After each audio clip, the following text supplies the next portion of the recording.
everyone, and welcome to a very special episode of Fandom Live, where we're talking about Game of Thrones. I'm Christy, and I brought together three awesome women here today to talk through how women are represented on the series, and especially this season, which has been pretty freaking epic so far. So on the panel today, my Dame of Thrones, you might say, is Jordan, Corey, and Maggie. And just to kick things off, you guys, who is your favorite woman on Game of Thrones and why? Well, if you asked me in the beginning of the series, I would have to say Khaleesi. She is my queen. But as of late, Lyanna Mormont. How could you not? Ma'am. That's my reasoning. That almost rhymes. That's enough. Lyanna Mormont. How could you not? Ooh, it's meant to be. Well, there we go. Pun intended? How about you, No. Corey? So from season 1 until right now, she's a child, especially when it starts, but Arya is, I want to be Arya. I love, but it starts off in season 1, you know, what do we say to the god of death? I think not today. That just, that whole scene, Arya. Since season 1 up until like this very sentence, it's been Team Sansa all the way. Oh, Yeah, interesting. I loved when she was a brat because I think brats are awesome, especially when they learn not to be brats. Like, we so forgive male characters for being sheltered and then waking up like Jaime, but people can't let go of the fact that Sansa was a brat and now is like the dopest character we have. So, Team Sansa, Team brats. She's definitely evolving as a character. For Absolutely, Sure. and we gotta recognize that and give her props. Yeah. And we also have to forgive the fact that she was like this little lady heiress in Winterfell, and she wanted to be feminine and a princess and sit on a throne and find a cute boy. Like, I can forgive that. Like, if she can forgive me. Forgiven. Thank you. So I think that we can all agree that on Game of Thrones, it's definitely a show with very strong female characters, as you guys have all spoke about earlier. But what would you classify this specifically as a feminist show?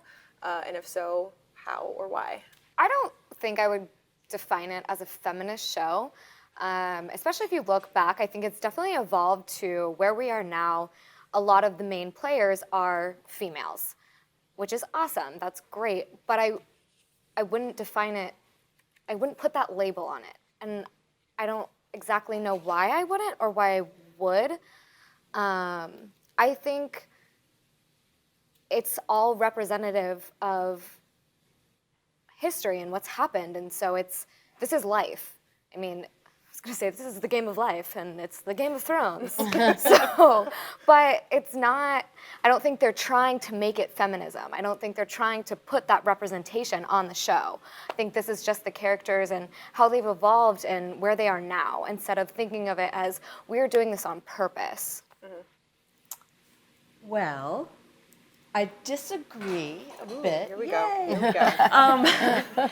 So, going back to, you know, this famous line from Daenerys, "We are not men." You know, all men must die, but we are not men.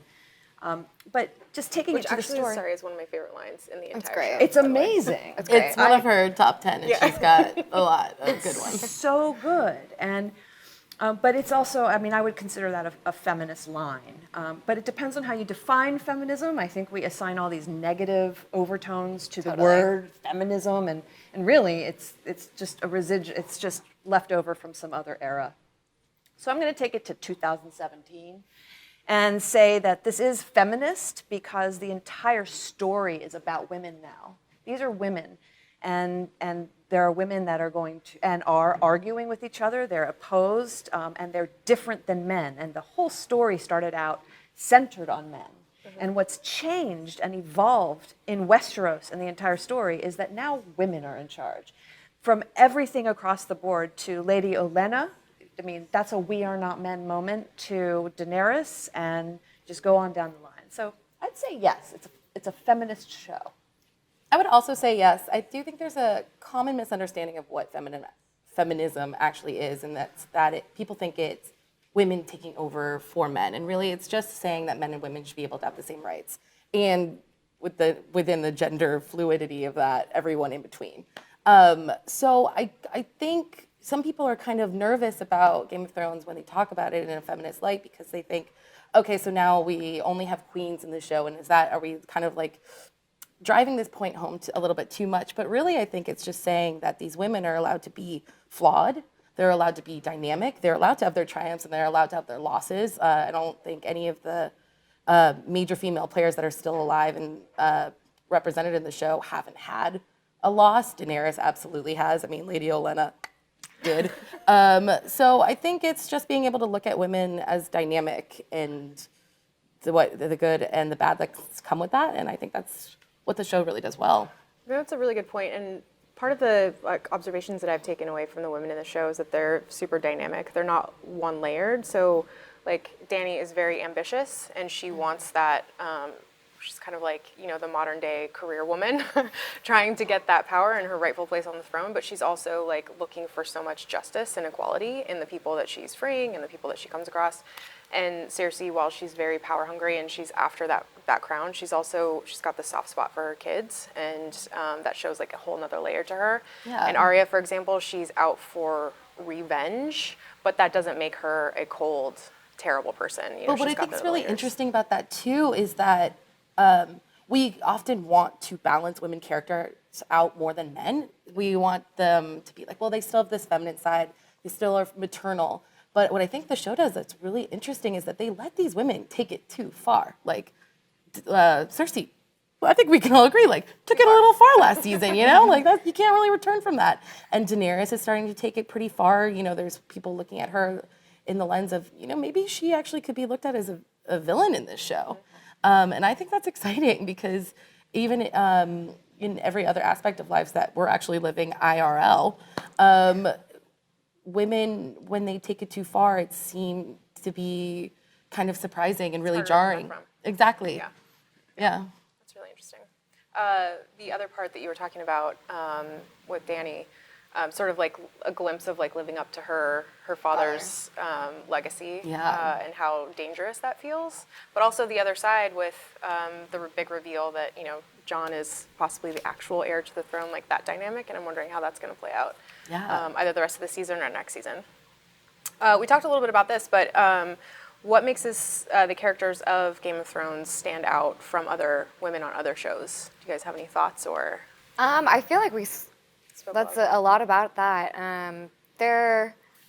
I think they do get a lot of credit, and I think they are such a they're all main players at this point, and that's different than I feel like we see on most shows. They're more of the supporting side or not the front runners. And I think Maggie just touched on it too, where they're all very different. I think it was you, where they have very different qualities. And I mean, we can't even have this conversation without bringing up Brienne. Like, she is such an embodiment of, I'm not living these female stereotypes. I'm gonna do me. She's very similar to Arya in that sense, where they don't want to be the Sansas of the world. They don't want to be pretty and to marry the prince and to have nice things. She even said that, I think, she said it again this season too, when she's talking about being lady of the house and how that is, Sansa's dream. And to Arya and Brienne, there's so much more. And I think that's very different than what we're seeing on TV, especially with the past that they've all gone through and the intimacy that we have experienced with them. I think we have a lot of, in this day and age now, we have a lot of female characters that are flawed, and it's a wonderful thing. It's a new thing, actually, that women characters are now out of that stereotype. But it still stands out to me that every single main character, female or male, but the women who we're talking about, all, as Maggie said, have serious flaws, like any other human being. And some of them are very central to being female. These are female flaws. We are not men. That being feminism or being feminist and having a feminist vibe means exactly that. It means we're not men. So growing out of this oppression doesn't mean we have to behave like men. It means we behave like women. And we are flawed. And that stands out to me as just a fundamental part of the show. I think it's also portraying that to the audience, where it's touching on subjects that aren't always conversational or not always portrayed in TV or in movies. And it's bringing up these subjects and this shining a light onto women's problems and what women go through and what we experience. Do you guys think that, so the next question was going to be about Game of Thrones treatment of women, but do you think that because we, as women, and we never saw what actually happened to Sansa on her wedding night or throughout that process, that becomes like even more poignant as like a pivot point in her character? Because like we can only imagine what happened there. That's an excellent point, because we can imagine. That's the problem. We know what happened, and it's terrifying. And the reason we know that as women, and we know how terrifying that would be to be in a room with a man like that, is a horrifying experience, especially for a woman that wants what she wants, not criticizing it either. She wants what she wants, and that's why you love her. Oh, yeah. And I'll give you that. It's cool. It's cool. That's what she wants. But to want that and be stuck in that situation is horrifying. Yes, I like that they didn't show it, now that you point that out. Yeah. Well, we do see a little bit of it and the wedding night and the violence that Ramsay but really does to her. But then we later, I don't know if it's later in the season or if it's this season now, I think when she's talking to Arya, she's saying, or maybe it's Jon, she's telling someone, you can't even imagine what I've seen and the horrors that he did to me. So it's alluded to just how frequent it is and just how violent it gets. And I think that's really kind of brave of the show, because that's touching on a type of sexual abuse that isn't necessarily talked about a lot, which is spousal and frequent and quiet, and one of the ones where people don't feel free to come about and talk about it. So kind of thought that was a triumph. Well, I think there's also parallels to be drawn between if we go back to when Joffrey was a character, and seeing the aftermath of the women. We didn't really see much of the during or before, but seeing them, maybe come out of the bedroom and they were bruised and bloodied, and some didn't they made make it it out. out. And, we saw a lot of how Ramsay treated Theon. So I think our imagination can pull and make these comparisons to what we've seen, the treatment to the women with Joffrey or with Theon, and our minds just can imagine what and how much that escalated that night with Ramsay. Absolutely. And I also think, that the fact that Lady Olenna kills Joffrey because she knows, I think speaks to something that we also don't see in a lot of shows, is the intuition of other women when this is going on. Because, as you were saying, you can kind of connect the dots, and especially if you are a woman and you experience your life as a woman, you kind of can connect the dots and see these things happen. Lady Olenna did that, and that's what drove a huge plot point this season. So that's really exciting to see as a woman and also as a fan. In fact, just to backtrack a second, every plot point or turn in the knob seems to be something that a woman does, which harkens back to it being feminist. But I do want to point out that some of the levels of spousal abuse are only recently illegal.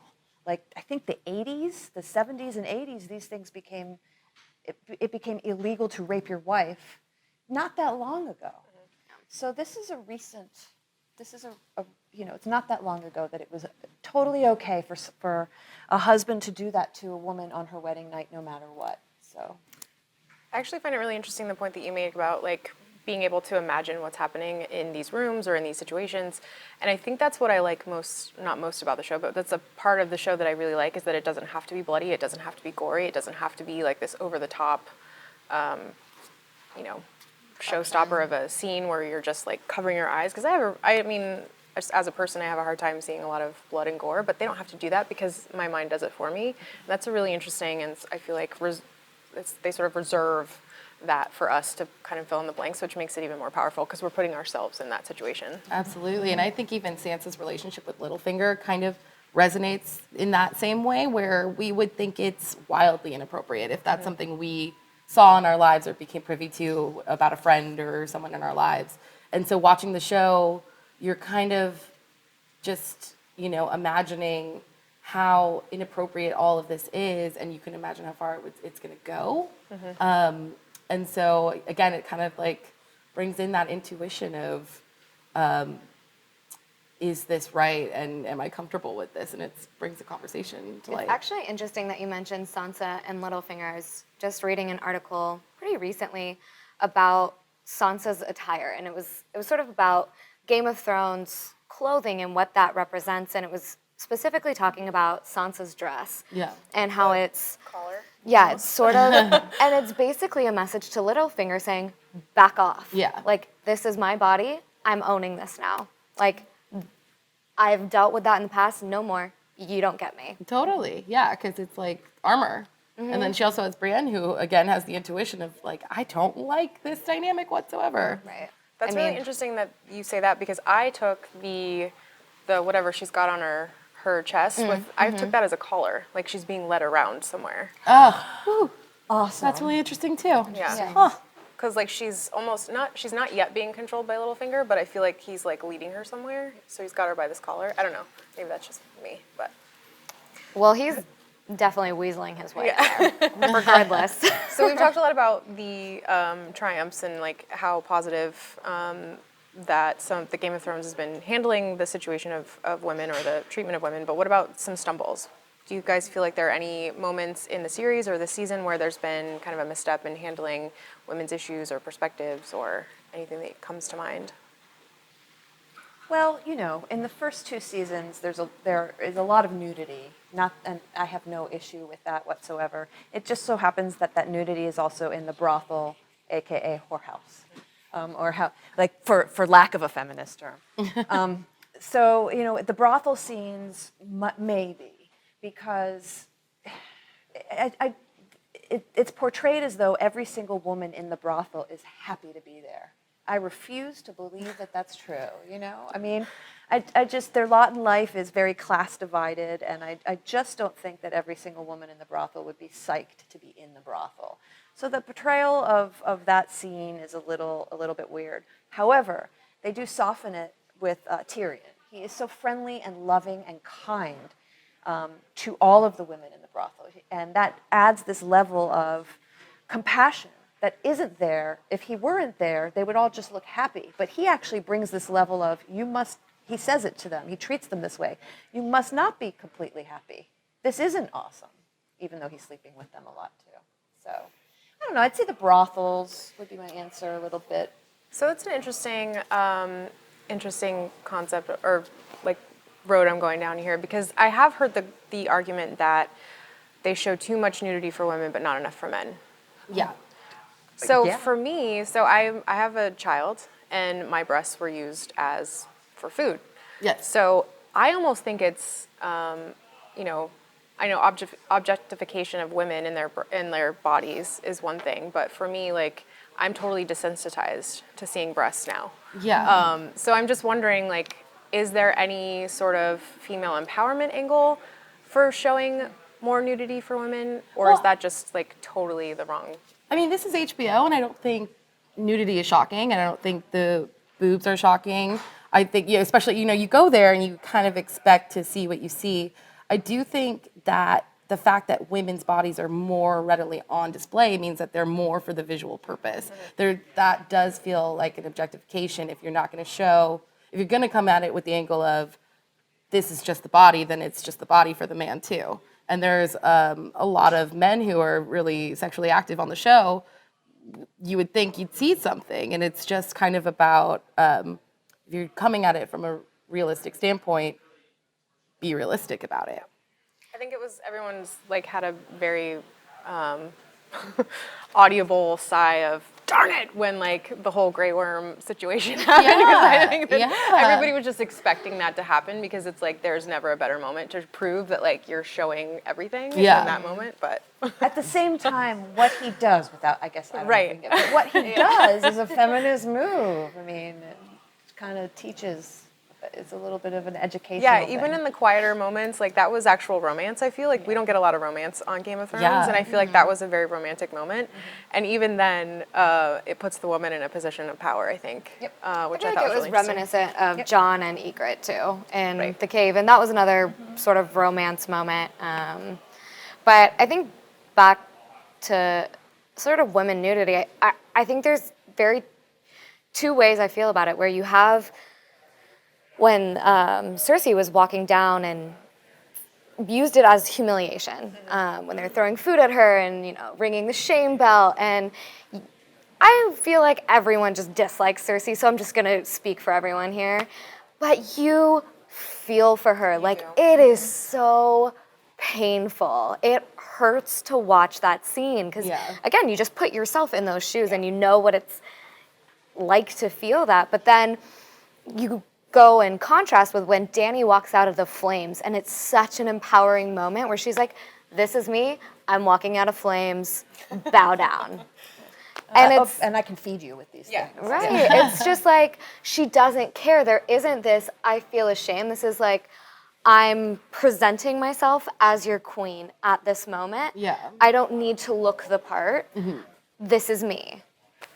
I feel like those two scenes are really indicative of their characters too. Like almost like Cersei is now coming from a place of remembering that shame and like, throwing it back out into the world, whereas Dany's always kind of been empowered and feeling like the fire within her in a way. But I would be careful because those two moments drive the plot, Right. So, and those are of these, very powerful women who are walking powerfully with their like amazing bodies. Let's also keep that in mind, you know?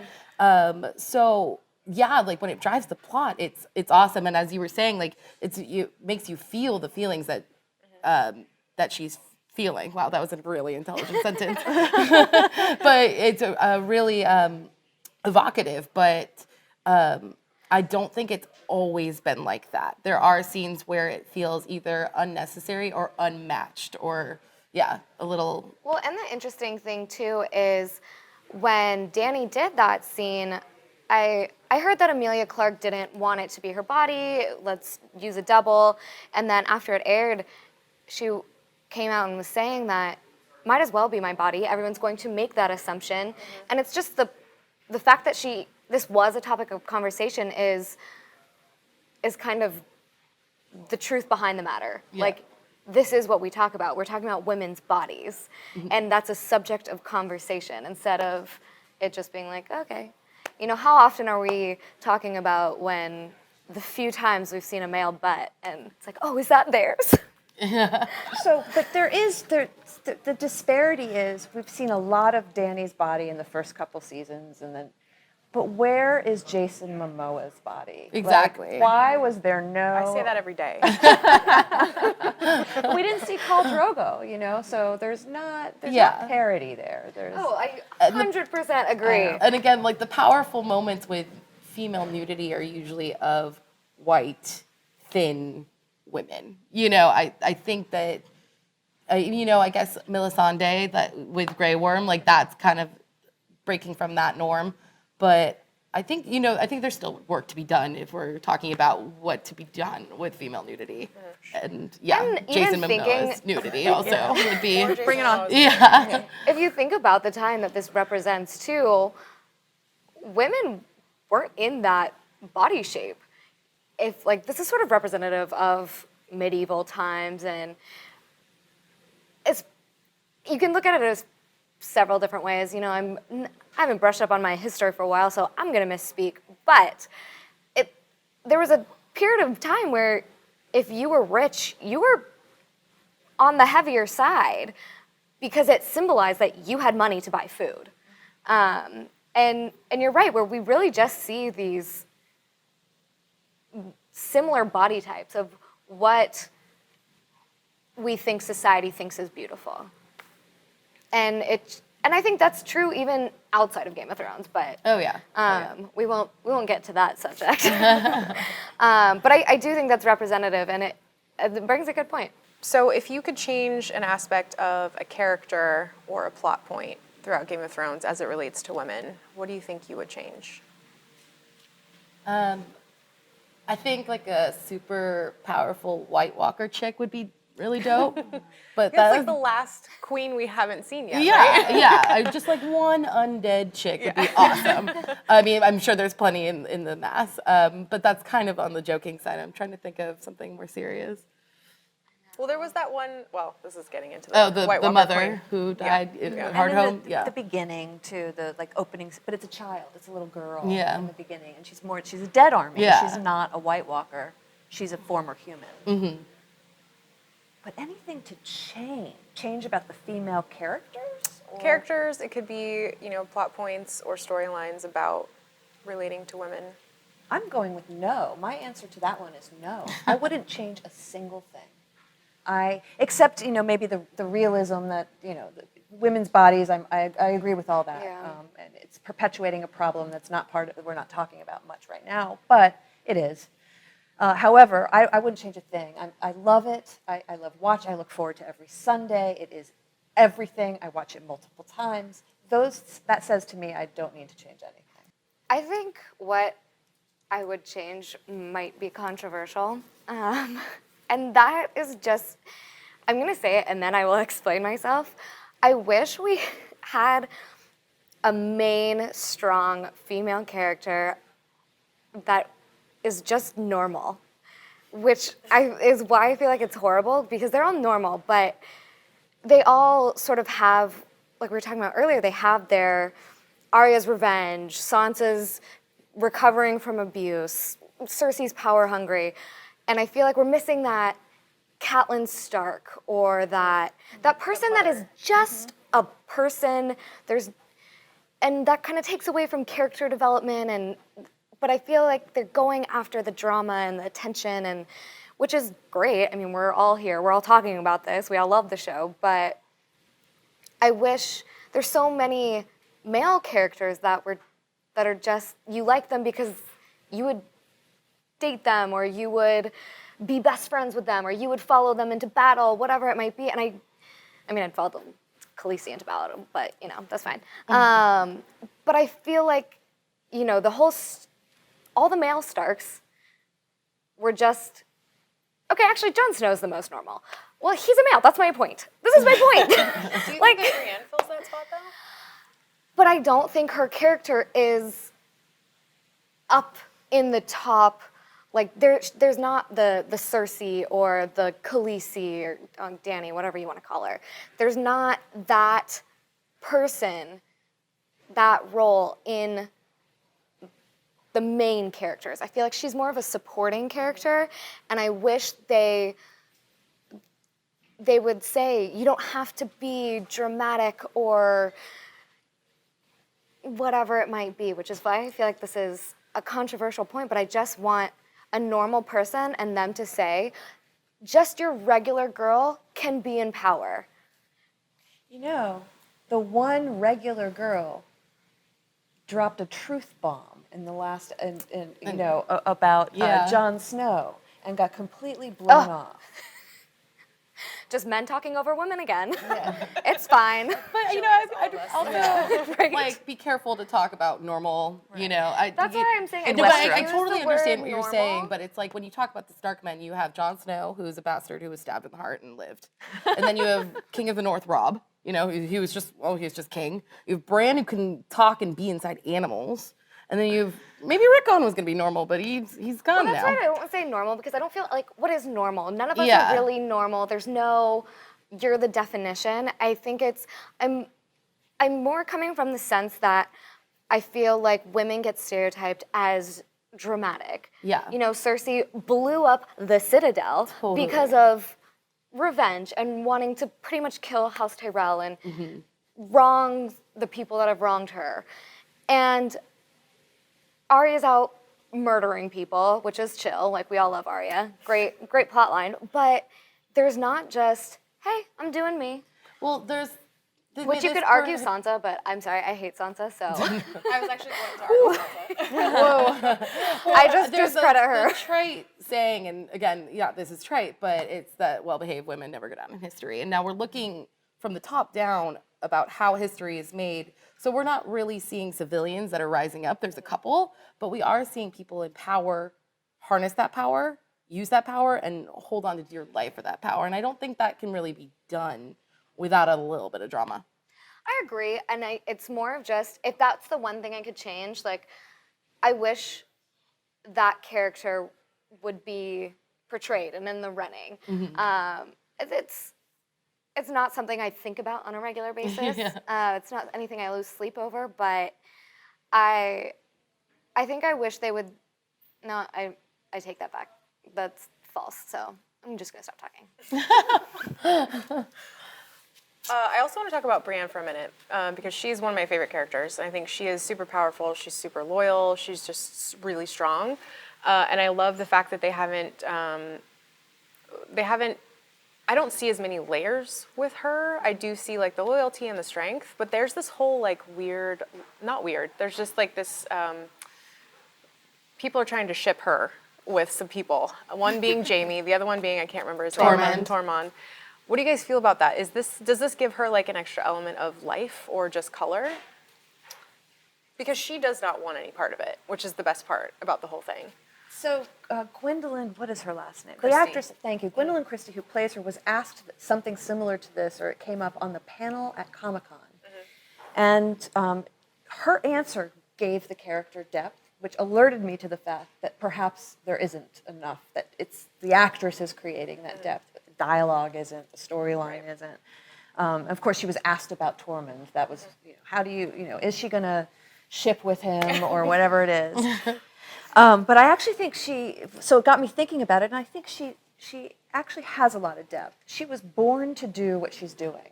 It's almost like, Dad's a lawyer and I'm going to law school. And that's that. Yeah, But Dad and was nothing a wrong knight. with that. Yeah, right. Dad was a knight, and she's a knight. And that's as deep as she wants to go with it at this point. She's just a straight shot, and that's her doing her, I think. Where I think that's great, where we don't have why do we have to feel the need to ship someone? Why does a woman have to have a ship? That's the question. Yeah. That's Yeah. the question. Do you, Brienne? Do you? Yeah. Well, I think, to add chips, whatever, it gets viewership, but maybe don't always give into the ship. I don't know if she's going to follow through with this. I don't think that maybe Right. they'll write it through. Another interesting thing about her is recently Podrick, after a fight, tried to call her a lady, and she tried to stop him and say, I'm not. And then she just said, thank you, and that called back to Catelyn Stark, I believe, talking to her, and she corrected Catelyn Stark maybe once or twice, saying, I'm not a lady. So maybe she's redefining herself and finding that gray zone. And we've seen her go through quite a bit. So I think it's really, as you said, the actress adding dimension, but also I think the character's getting more depth as time goes on. That's We Are Not Men at work. Totally. The lady thing, like Yeah. being a woman, Yeah. and not having to be a man Yeah. to be a powerful woman. And what, like you were saying way earlier about feminism having kind of a bad connotation, maybe the idea of someone saying, I'm a lady, and then saying, oh, no, I'm not a lady. I think now we're kind of seeing the show move past that, and maybe it's okay to say, yeah, I'm a lady. I'm also a kick-ass knight. So I think that there's a lot of different definitions going down. I think it's trying to find yourself too and all of that, and especially with how much has evolved, it's what are the definitions and Right. the rules and If you saw what now. Brienne saw, I'd be like, I'm a lady, I'm a knight, I'm the Cookie Monster. I don't care. As long as I'm alive, I do not care. But Yeah. that's just me. I kind of feel like that's everybody right now, though. Yeah, totally. I do feel like Game of Thrones right now is evolving into, it's like reflecting of life so much as it is now. Because I think you're right, women aren't just women. We're so many other things, and we're trying to, there's also the negative side to that, trying to be everything to everyone, and it's overwhelming and it's Yeah. too much. But owning who you are and what you're doing is kind of like, I don't know, it just gives me strength too, as I see it reflected in the show. where I think on that subject, it's great to see the hardships that they've faced. Like some of them I won't say the worst of the worst, but quite possibly, and how they've overcome it and where they are now. And they're like, yeah, I'm a lady. I am this. I'm a sword fighter. I'm whatever. All of them have sort of, grown from all the bad and the horrible past experiences and showing that you don't have to be defined by that. Your reign is over. My reign has just begun. Thank you, ladies, so much for joining me here today, and thank you all for tuning in. And be sure to catch all of our coverage for Game of Thrones on fandom.com and across our social media channels at GetFandom. That's on Facebook, Twitter, and Instagram. Tell us what you think about this season and the series of Game of Thrones and how women are portrayed in the series by leaving us a comment below. And we'll see you guys on Sunday.